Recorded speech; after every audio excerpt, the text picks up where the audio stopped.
June 1944, 0630, near Sainte-Mère-Église, Normandy.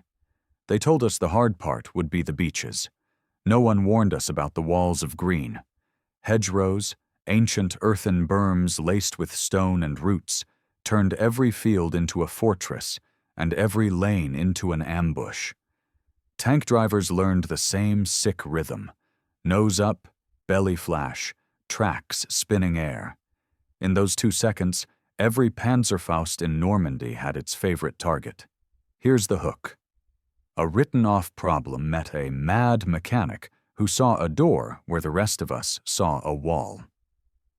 Here's the promise: how a 2-day prototype built from enemy scrap turned laughter into doctrine.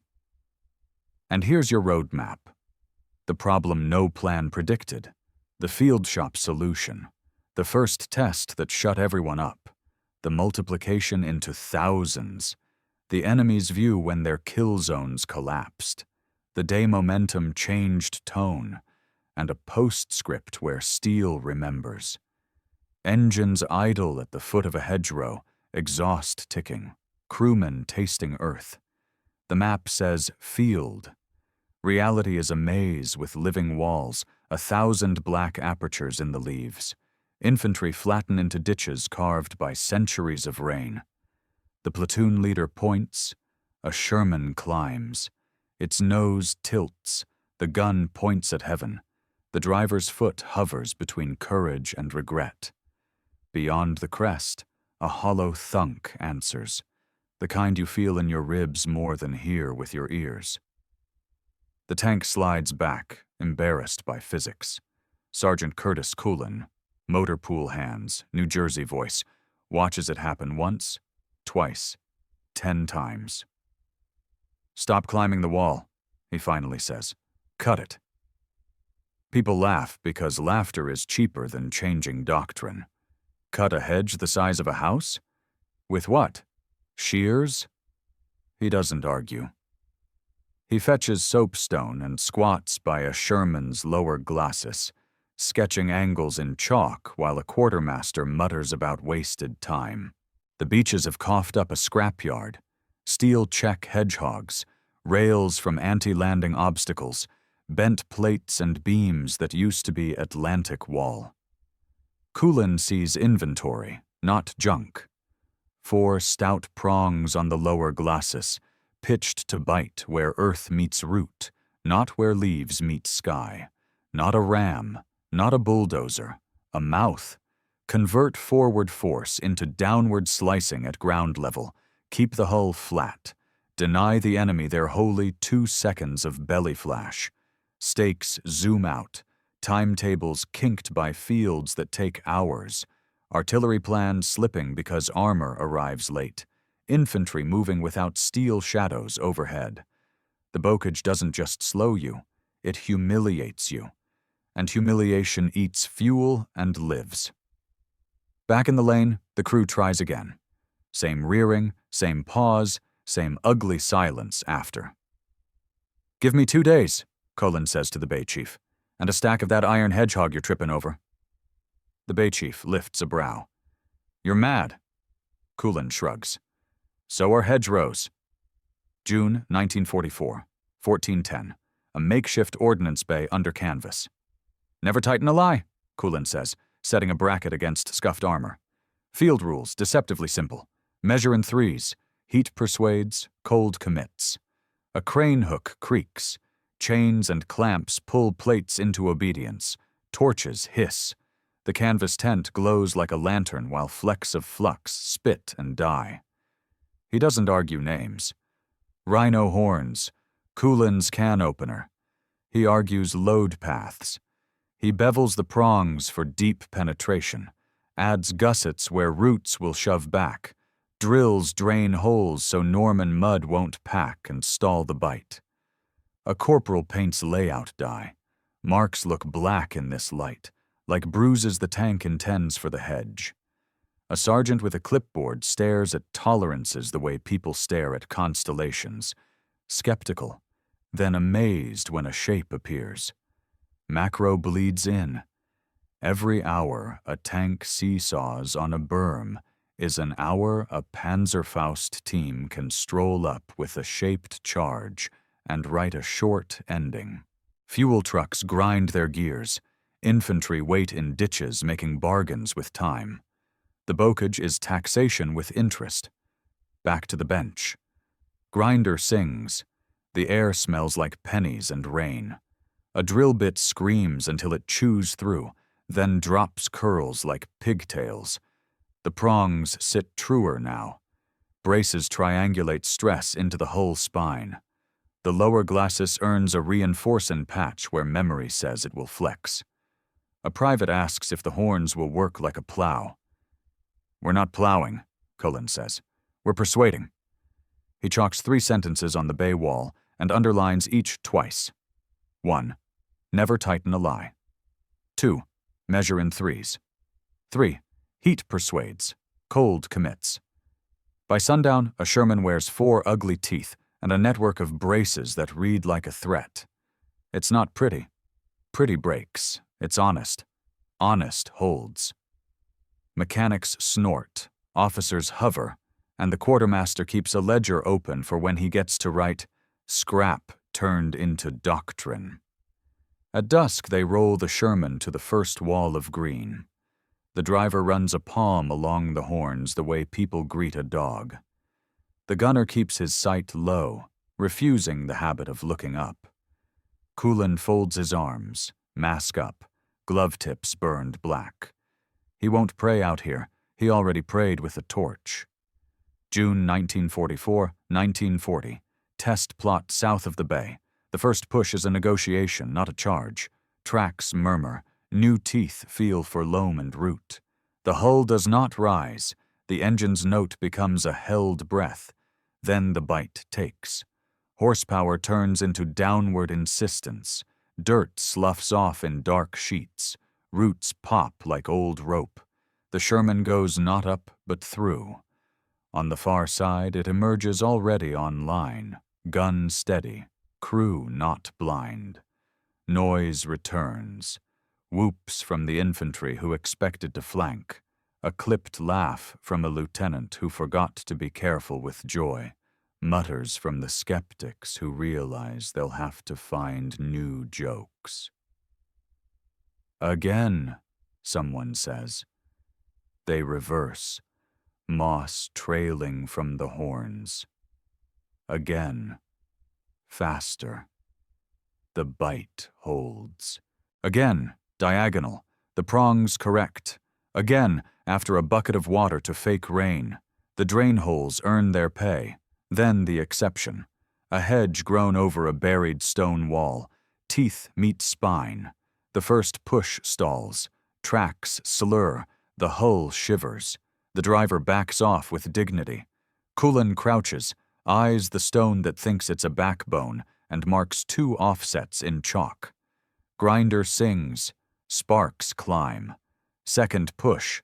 The teeth miss stone, bite earth, and the wall's pride ends with a cough. The tank slides through like a key, finally learning the lock. "Write it up," an officer says, choosing his words like detonators. Prototype hedgerow cutter successful. Immediate field fabrication recommended. 1 day to pattern, 1 day to fit. Steel source, beach obstacles. The reply climbs back in minutes, not days. How many by week's end? By full dark, the test plot looks like a child cut windows in a green house with drunk scissors. Cullen walks each cut with a flashlight, reading tool marks like scripture.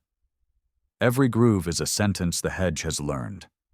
This argument is over now. June 1944, 22:10. Ordnance yard under blackout. Work lights hooded. Multiplication looks like fatigue wearing a grin. Rows of Shermans nose into stalls while teams measure the same distances until the metal remembers them. Jigs born at noon are old by midnight. Torches hiss. Rivet guns bark.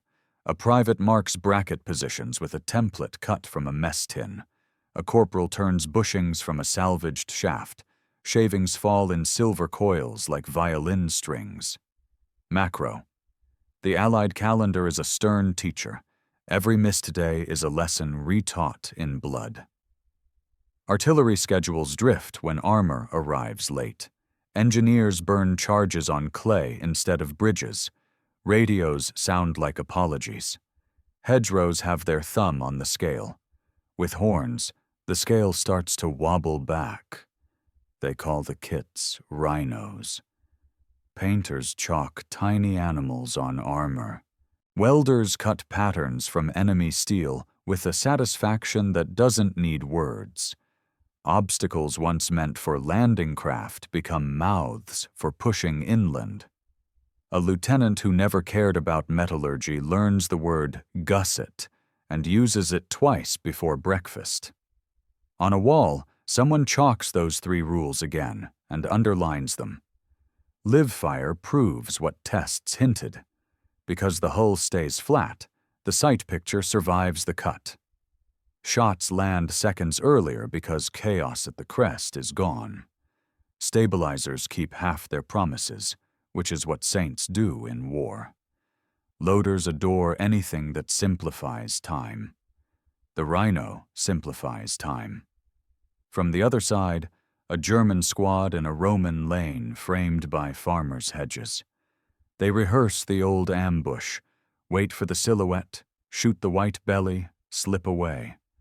The silhouette never appears. The hedge rustles at ankle height. A mouth opens. A cannon looks them in the eye before they have words. Doctrine meets surprise and spills both. By week's end, hundreds of kits, then 1,000, then thousands. Not enough for every tank, enough for tactics. Operation overlays gain a sentence. Rhino lead punches, wings exploit, smoke left. Platoons stop playing Find the Farm Gate and start playing Make a Gate. The bocage is still dangerous. It is no longer smug. July 1944, 07, a bocage lane outside St. Lo. Columns pause. Columns always pause before throats like this. The lead Sherman, horns dark against a white morning, doesn't rear. It leans, bites, and opens the hedge with ugly grace. Infantry wedge in behind, grateful for a moving wall that isn't a coffin. A sniper takes an irritated shot that thunks somewhere unimportant. The gunner answers a window he never would have seen from a rearing hull. This is momentum without speeches. A crossing that cost 15 minutes now costs 3. Batteries shift on time. Engineers keep charges for bridges instead of clay. A calendar with too many red circles starts looking negotiable. Cullen watches a company drill and hides his smile like a man surprised by a gift he asked for. He's been called Mad Mechanic, Rhino Priest, that New Jersey welder, and once, to his face, Lucky. Luck is the missile thrown by men who don't want to learn. He shrugs and goes back to the bay. Kits build slower when you admire them. Noon hardens the leaves to lacquer. The lead tank enters the green. The horns scrape. Soil bursts. A tunnel forms. The gunner doesn't feel like a juggler throwing blind. The driver doesn't brace for harmless sky. The loader hums because rhythm survived the cut. From a German diary near St. Lo. They now come through without offering their bellies. Our Faustmen have fewer chances. The sound is different. More animal, less machine. We must move positions more often. Fatigue is a weapon we did not expect so soon. He doesn't know Cullen's name. He knows only the sound of a fix expressing itself. Doctrine codifies. Rhino pairs at the head of every company. Smoke laid where hedges intersect. Infantry exploit edges cut low, not crests. Artillery timed to the seconds it now takes to cross fields. The bocage remains a teacher. The lesson is no longer humiliation. It is work. July 1944, 1820, the day before Operation Cobra's opening bombardment. Wind drives dust through the yard. The last kits for the spearheads go on under a sky vibratin' with bombers assembling. The horns look like punctuation at the end of a sentence the army intends to finish. Coolin taps welds with a knuckle, listening for hollows that lie. He finds one, grinds, re-welds, nods. A captain asks what to tell new drivers. Hit low and commit. Don't saw the wheel, let the bite steer, and don't stop with the nose in the hedge.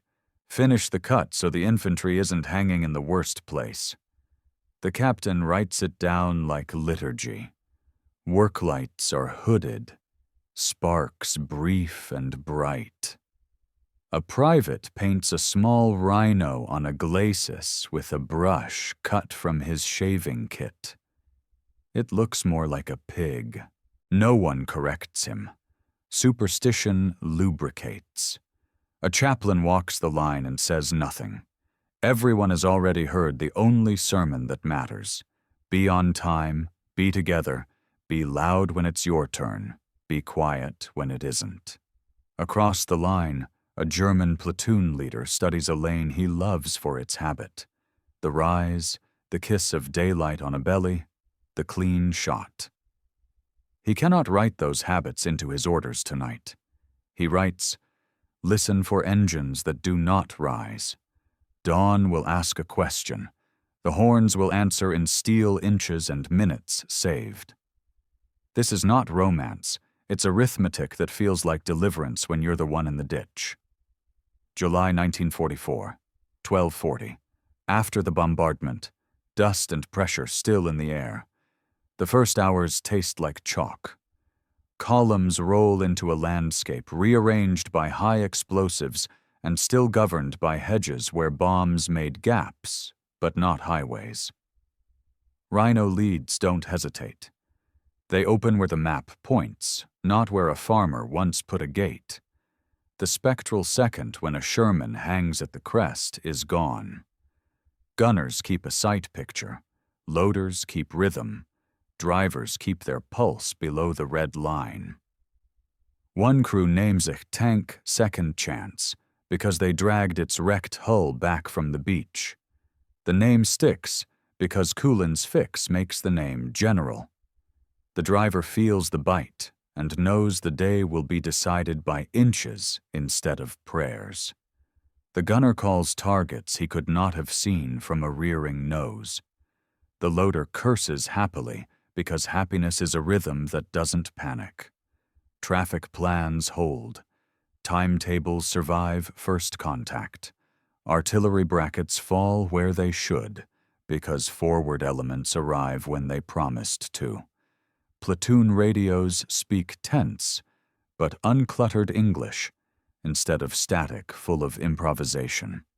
Somewhere a staff officer draws a line on a map and doesn't need to apologize for drawing it twice. German reports change tone. American tanks now appear through hedges at ground level, unpredictably. Panzerfaust opportunities reduced. Our anti-tank guns forced to change positions more often. Camouflage compromised by repeated movement. That is fatigue in uniform. Fatigue is crueler than fear. Fear ends with a decision. Fatigue never clocks out. Coulin spends the day doing what men like him do when invention meets war. Fix bottlenecks. A unit bends horns on a hidden stump. Add a triangular stiffener 2 inches shorter than Pride wants. Another burns through bolts on rough ground, lock wire, and a second nut in opposition. Feedback loops run fast because egos don't clog them. Night is quieter than anyone expected. When time isn't wasted on walls, fewer things break from trying too hard. Mechanics clean because clean metal tells the truth faster. Someone asks, "It works?" "Yes," he says. "Tomorrow it will work again." August 1944. 09 to 10. East of Avranches. The breakout breathing. Columns stretch like sentences that finally found the period. Hedgerows still frame fields, but fear has moved out of them. tanks with horns treat them like curtains instead of walls. Infantry relax a notch you can hear in their voices. The radio sounds less like argument, more like conversation. From a German sergeant's unsent letter, "Their tanks carry iron tusks now and do not behave politely. We cannot rely on the old places. We move and are tired of being surprised." He doesn't know that thousands of kits were approved. He only knows every third tank behaves like the world is made of doors. Doctrine revises one last time that summer. When horned tanks lead, flank security shifts inward because cuts can happen anywhere. Liaison officers keep smoke ready at hedgerow intersections. Engineers carry fewer bangalores and more track pins because the bottleneck changed shape. These are small sentences in an annex far from glory. They are the punctuation that keeps a campaign's paragraph from falling apart. Low sun, dust like gauze, a Sherman nosing into a hedge with no more drama than a hand parting a bead curtain. The driver hums. The gunner holds a barn window in the glass. The loader looks bored, Victory's favorite face. Letters reach the bay. "Your horns saved us time. We cut a stone-backed hedge, braced like you said. It held. Tell your men we owe them beer." He reads once, folds, returns to drilling bracket holes. Heroes who stop to admire ich names end up with loose bolts later. Recon photos tell a new story. Fields with odd rectangular mouths carved into edges, paths where no farmer ever put a gate, progress measured not by roads, but by decision. A historian will circle those mouths in red pencil and write, "Rhino cuts." The caption will be too small for the relief inside those rectangles. September 1944, 16:30. A yard behind a church, quiet for an hour. A Sherman waits under chestnuts, dropping spiky fruit. Its horns glint dull. Children circle the machine with the seriousness reserved for new animals. One touches the blunt teeth and asks, "Why?" "Because doors," the driver answers in bad French. A loader scratches 3 words under the commander's hatch with a nail. Heat persuades, cold commits. He doesn't know the same phrase was chalked on a bay wall 70 days ago. He knows only that his tank stopped acting like a theater on every crest and started behaving like a hallway. What changed wasn't a weapon alone. It was the pipeline from observation to solution kept clear of pride. Frontline tells the truth. A shop listens. A leader approves. 1,000 hands multiply the fix. Scrap from the enemy. 2 days to proof. A week to belief. Thousands to doctrine. No romance, just respect for cause and effect. From a German memoir. "We misread the Americans as clumsy. Then they changed. One day the hedgerows seemed made for us. The next day they were made for no one." That is what defeat looks like when it learns manners. Cullen goes home to a stateside that doesn't need to know his name. He carries a small grinder scar over his wrist and the habit of checking welds by sound. When asked later, he speaks the only sentence that fits inside a wrench. "It worked." Years later, a hangar with polished floors and quiet footsteps. The horns look smaller than you imagined. That's how it is with things that mattered enormously while moving. Motion magnifies meaning. Stillness returns parts to size. A docent speaks carefully about hedgerows, as if naming an animal now extinct. Children run fingers over steel, then over the dent on a mantelet nearby, and learn that stories have textures. Here's the last lesson, folded into the smallness of the horns. Solutions that fit in a hand can free an army when multiplied by trust. The biggest machine in Normandy wasn't a bomber stream or a tiger in ambush. It was a network, Observation to shop, to test, to approval, to production, to doctrine. The cutter is memorable because, for a moment, it made that network visible. Teeth on a nose where cameras could see it. If that first crew walked in, they'd look at the horns and then the floor, remembering a ditch that smelled like wet clay and fear, and the relief after the first clean cut. If the mechanic walked in, he'd run a thumb along a weld and judge it with a single note, then smile the small smile of men who kept time for an army with a torch and a template. When reality writes a cruel rule, climb and die, someone can answer with a softer sentence. Cut and live. Say the name so it doesn't get lost in the noise. Sergeant Curtis Cullen and the nameless welders who wrote his idea in steel until fields became fields again. Near Carrington, the hedgerows knit the ground into a chessboard where every square could bite. A platoon of infantry waited in a sunken lane, helmets nicked and muddy, listening to a pair of Shermans idle on the road kink behind them. The lead driver flicked ash out of the port and tapped the dash with 2 fingers, a ritual he swore kept the engine's temper even. A corporal explained the plan one more time, though everyone could have drawn it on the back of a ration box.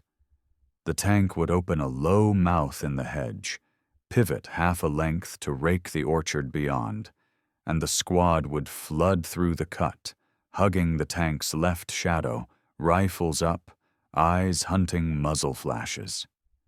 10 days earlier, this would have sounded like a wish. Today, it sounded like a schedule. The hedgerow in front of them had grown fat around a tangle of hawthorn and a vein of stone. The horns kissed earth first, not bark. The driver eased the clutch and kept his wrists quiet. The hull stayed level, engine notes steady, tracks chewing mud into a black paste that smelled of old rain and animals. The hedge let go with a wet sigh. A sniper, maybe bored into sloppiness by the hour before, broke cover and took a crack from the farmhouse. The gunner sent back a short, mean answer that thumped the shutters into splinters. The squad flowed in on cue, one man pausing just long enough to kick a discarded helmet into the cut so the next boot would find traction. A German with a Panzerfaust stepped from behind a pear tree and found that the belly he had imagined was not where he had practiced. He aimed too high. The backblast scorched a row of leaves and left a hole in the morning that smelled sharp and metallic. A bar cut him down with a sound like cloth ripping. It was not dramatic. It was tidy, and tidiness is what war calls mercy when it can afford any. By noon, they had punched 6 more mouths in hedges and linked them into a crooked hallway of their own. The map, for once, agreed with the ground. A liaison sergeant called the battery and said the improbable. "We're early. Shift on my mark." He put the handset down as if it were fragile, then realized fragility had been left behind with the old way of climbing walls. He grinned with his whole face and forgot to be ashamed of it. Back at a different yard, a lieutenant from Ordnance walked the production line and kept count with chalk on his palm. He measured time in horns fitted, not in hours, because hours had learned to lie. The shop had changed its sound in subtle ways. Where before a grinder had screeched frustration, now it hummed competence. Where before a welder had cursed to disguise doubt, now the curses were theatrical, for the pleasure of the joke. Templates hung from nails like saints' icons. A new jig let 2 men square a bracket that used to take 4. The men started naming the jigs: the persuader, the doorbell, the apology. No one could agree on what the apology apologized for. Poor drilling technique, late-night bad coffee, or the months the army had insisted on climbing instead of cutting. Consensus was not required for production. Steel came in under blankets on trucks that had once carried furniture for evacuees. The blankets had the clean laundry smell of homes people would find again or wouldn't. Each load was weighed, graded, and split. Thicker stock for prongs, lighter stock for braces. When they ran low, a detail went to the beaches and gathered metal with a scavenger's eye. Rails, gates, tongues of broken I-beam. Enemy iron became American mouths. A private held up a curved plate and said, "This stopped us last month." He cut it into 2 gussets and added, "It won't again." An engineer captain, the kind who had learned to be quiet in other men's shops, sketched a flow on a clipboard. Cut, bevel, test fit, tack, brace, full weld, drill out, deburr, paint if there was time. There was rarely time. Paint turned out to be a luxury for parts that were going to scuff themselves honest within an hour anyway. The paint shelf became a joke, then a shelf for tea mugs. Someone brewed tea that tasted like the memory of rain. It was the best tea anyone had ever had. This is how victory looks up close. Mugs on a paint shelf, a jig with a stupid name, and a schedule that finally believes you're serious. The enemy tried to learn new tricks. A platoon leader ordered mines buried inside hedgerows at the height he imagined a nose would push. The first explosions did damage, and fear's arithmetic spiked again. Crews adapted overnight. A probing tap with the right horn before full bite, a 1-foot offset cut if the ground had that mean lifted look, infantry eyes on the dirt for the shaved square telltales, a rushed burial leaves. Sappers rode the horns and hopped off to pull braided wire that had been tucked into roots like snares. In 2 days, the mine trick went from surprise to risk to nuisance. Every adaptation wore out faster than the kit that caused it. German gunners dragged 50s and 75s deeper into orchards, trying to trade the lost belly shot for a flank they could pretend was as good. But flanks move when doors can be punched anywhere. A gun crew that waited for a textbook angle discovered the Americans had started redrawing textbooks between breakfast and noon. You could see despair learn to dress like prudence. After 2 indecisive shots, the gun limbered up and left, camouflage still dangling, the crew glaring at the hedge as if it had betrayed them. In a sense, it had. It had switched patrons. Logistics felt the change in their bones. Fuel dumps planned for delays suddenly had free trucks. A colonel, famous for rage, spent an afternoon confused and then very quiet, as if a loud part of his identity had wandered off into the hedgerows and died there. He walked the line that night and told drivers to sleep an extra hour. A rumor spread that sleep had been issued like ammunition, by order. It wasn't true, but men slept anyway. A rested driver is a straight line on a map. A straight line on a map is an argument most generals know how to win. The men who hated the horns were not enemies. They were purists.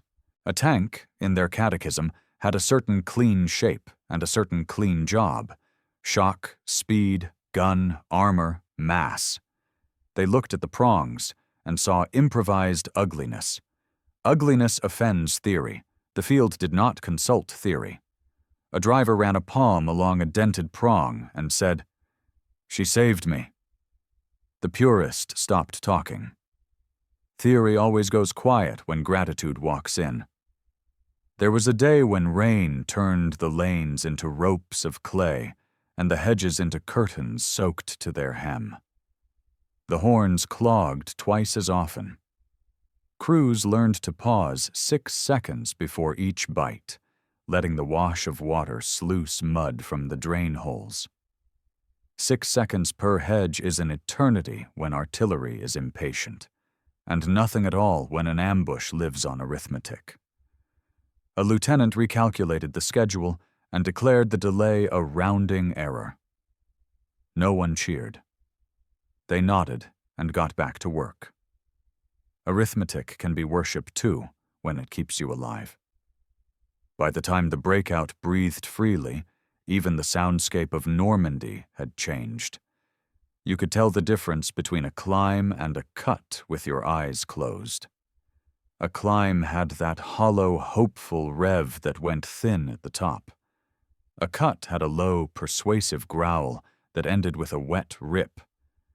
Birds flew differently, annoyed by new rhythms. Cows went where the holes told them to go and found new grass. Farmers wondered what would grow in the mouths that had been carved into their fields. War had given them doors. Peace would decide if doors were gifts. A staff study written later, with the safety of hindsight and the smell of coffee rather than cordite, tried to count the effect in numbers that would fit a table. It failed politely. It could count minutes saved per hedge, and hedges per mile, and miles per day. It could convert minutes into batteries synchronized, sorties supported, fuel not burned, casualties avoided. The numbers were kind. They were not the truth. The truth was that men who had been forced to be blunter than they liked were allowed to be precise again. Precision is a kind of dignity. Dignity returns quietly, with the sound of welded teeth parting wet roots. There were letters home that tried to explain it without explaining anything classified or cruel. "We have a new trick," one wrote. "It is simple and unhandsome and perfect." Another, "We learned to stop doing the thing the bad way." The mothers and sweethearts who read those lines nodded without understanding the engineering. Understanding is not required for relief. Relief is its own language. In one town, when the column passed with the now familiar iron mouths, a boy lifted 2 fingers to his lips and whistled low. Not admiration so much as agreement. He had spent a childhood opening gates for animals and carts. Watching a tank that refused to be trapped by a farmer's old wall felt like justice, or at least like sense. He grew up and told his children that the day the Americans brought doors to the hedges was the day the war stopped feeling like an argument with a god and started feeling like a job done by men. A museum guide decades later developed a small ritual. When visitors asked about the horns, she would walk them to the Sherman, invite them to touch the blunt teeth, and then ask them to stand where the hedge would have been. She would say, "Now imagine a belly where your chest is. Now imagine it isn't there. Which world would you rather fight in?" Visitors always laughed, a little nervous. She would nod, satisfied that the lesson had landed. Then she would tell them a mechanic's name and a rule written in chalk. And for a moment the polished floor felt like wet Normandy clay under everyone's boots. The British, fighting through the same bocage under different names, borrowed the habit and gave it their own weather. Workshops north of Comont fitted Churchill and Cromwell noses with teeth not unlike Cullen's, some spiked like a farmer's rake, others squared off and stubborn. A British fitter, pipe clenched in his molars, declared to anyone who would listen that a Churchill with tusks was still a gentleman, just one who had learned to open parlor doors without waiting for a maid. The men called theirs prongs, with that sideways, unhurried humor that survives any doctrine. What mattered was that lanes turned from ambush scripts into choices. An armored brigade major, known for fussing about map margins, announced that the margins had widened. He meant that his column now owned the white space as well as the black lines. Mixed columns learned to speak in a new patois. A Yankee driver taught a British gunner to read the low rumble of a cutter taking hold, to time his first round to the last pop of roots. A British sapper showed an American corporal how to chop back the hedge after the pass, shaving it to prevent the door from closing behind. Someone called the cleanup barbering. The name stuck, and within a week there were barber schedules for lanes, as if the hedges were men needing a weekly trim to keep their manners.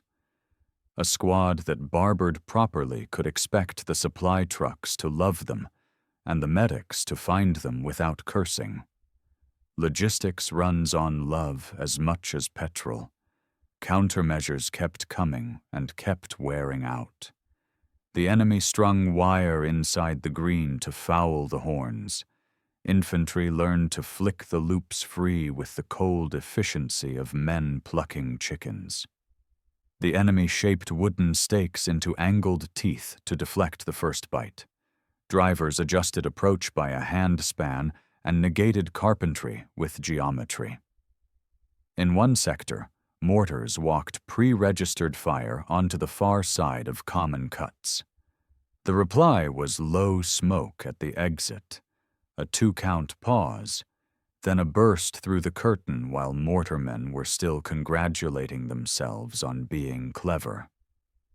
There is a rhythm in fighting smart men. You let them be clever, then you let them be clever too late. A curious thing happened to fear. It didn't vanish. Wise men keep a little, but it retreated from the routine. Routine fear is poison. It seeps into jokes and makes them mean, into sleep and makes it thin. When hedges became doors, fear moved to where it belongs, in the gaps between new problems, mines, gun pits, the next town's corner. Men could spend their bravery on the right purchase. War is accounting, cruel and exact, and the rhino gave men a better ledger. There were nights when the shop lights made halos in dust, and the noise dropped to the busy silence of hands doing things they knew how to do. A drill press would lilt, a wire brush would whisper against a bead, a file would kiss an edge until it felt like a phrase finished. A private brought a harmonica and learned to play 3 songs badly. By the 4th night, he played one of them well enough that no one told him to stop. Someone wrote on the chalkboard, "Schedule plus luck, skill." The line survived until rain washed it away. The men already carried it in their pockets by then.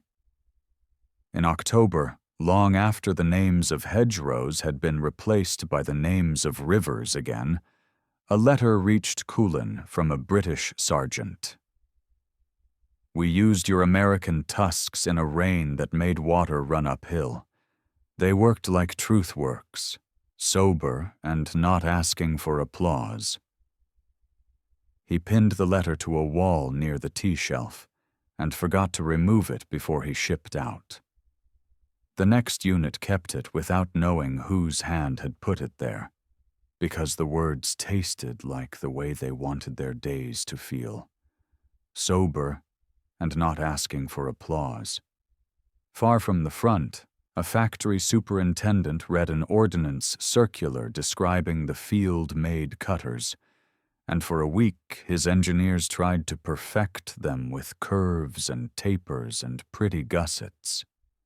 The prototype looked like a sculpture intended to impress a committee. It broke on the first hedge taller than a man. The superintendent, who had never crawled under a tank, did something rare in that line of work.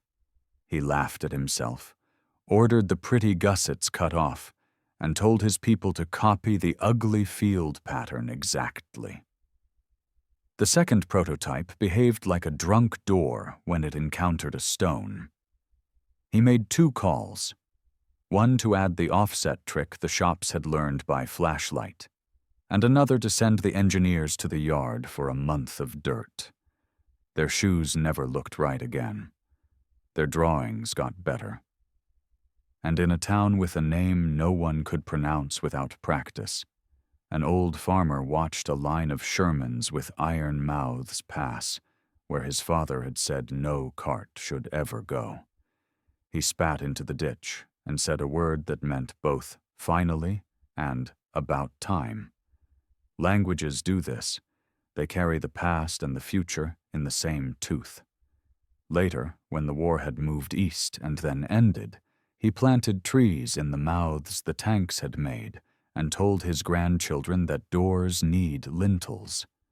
The trees grew straight. Sometimes sense is the only religion a place needs. There is an argument, scholarly and clean, that says tools do not have morals. A cutter is neither kind nor cruel. It is an answer to a geometry problem set by roots and dirt. Men who lived with that geometry would disagree gently. They would say the horns were honest. Honesty in war is rare and therefore precious. Honest tools do exactly what they say they do, and no more. They give you your seconds back and leave you to spend them well or badly. The rhino did not make men brave, but it removed a foolish way to die. Removing foolish deaths is a form of kindness there is no medal for. In a ruined cafe that had served more coffee to soldiers than to lovers that summer, a staff captain drew a before and after on the back of a receipt. Before, an S-curve of delay and exposure at every hedge, units fraying as each fought its own private wall. After, a straightened line with timed breaks, units breathing together, artillery switching like a metronome. A corporal studying the sketch said, "So we stopped being alone." The captain nodded as if he had been caught in an intimacy. Commanders have to speak about mass and tempo. Enlisted men are allowed to say loneliness out loud. Both sentences described the same victory. Tales gathered in the slack moments. The horns had pulled a jeep out of a ditch where a bridge had collapsed, dragging it like a fish by the bumper. The horns had knocked down a churchyard wall only far enough to make room for a stretcher, then had sat with their blunt mouths in the gap like doormen holding it against rain and shrapnel. The horns had lifted a cow that had fallen into a slit trench, to the profound gratitude of a farmer who kissed the glacis as if it were a relative brought home from hospital. The tales were probably embroidered in the retelling. Truth makes room for embroidery when it means relief. Not all news was good. A crew in the wrong place took a 75 clean through the mantelet while they were still congratulating themselves on a perfect cut. Another crew rode too close to the horns and learned the hard lesson about angles and ricochet the manual had not gotten around to. A mechanic burnt his hands on a bead he thought was cool. The shop hung his gloves on a peg as a reminder and wrote above them, "Heat persuades, cold commits, hands remember." They were not saints. They were men trying to keep the list of the dead as short as a ledger allows. Autumn tilted the light and took the lushness out of the hedges. They looked smaller when not in full leaf, ashamed after the fact, like bullies seen in a different season. By then the columns had learned to ignore them the way a town learns to ignore a statue it no longer believes in. The mouths cut by summer turned to respectable gaps. Trucks took them. Nurses took them. Priests took them. their cassocks pinned up with safety pins against the mud. Doors begin as war and end as errands. That is how you know an invention earned its keep. At a reunion many years later, a driver with white hair tapped the table for attention and told the youngest grandson present that he had spent an entire month being on time. The boy laughed, thinking it was a joke.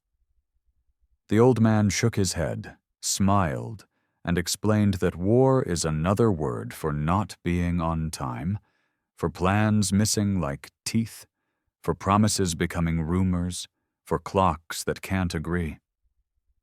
"We were on time," he said, and the table went quiet because the people there understood that he had just defined a miracle with a calendar's accent. What remains, when the machines are museum quiet and the fields are honest green again, is a handful of sentences you can teach to anyone. Don't climb when cutting will do. Don't decorate a fix until the fix can survive ugly. Don't let pride slow an answer that fits in a hand. Don't waste the courage it takes to admit a plan needs a hinge. And if someone in a greasy jacket says, "Give me 2 days," give him 2 days and a stack of scrap and get out of his light. The last image belongs to no one and to everyone. A hedge at dawn, wet as a new page, a tank idling low, men crouched, breath white with the hour.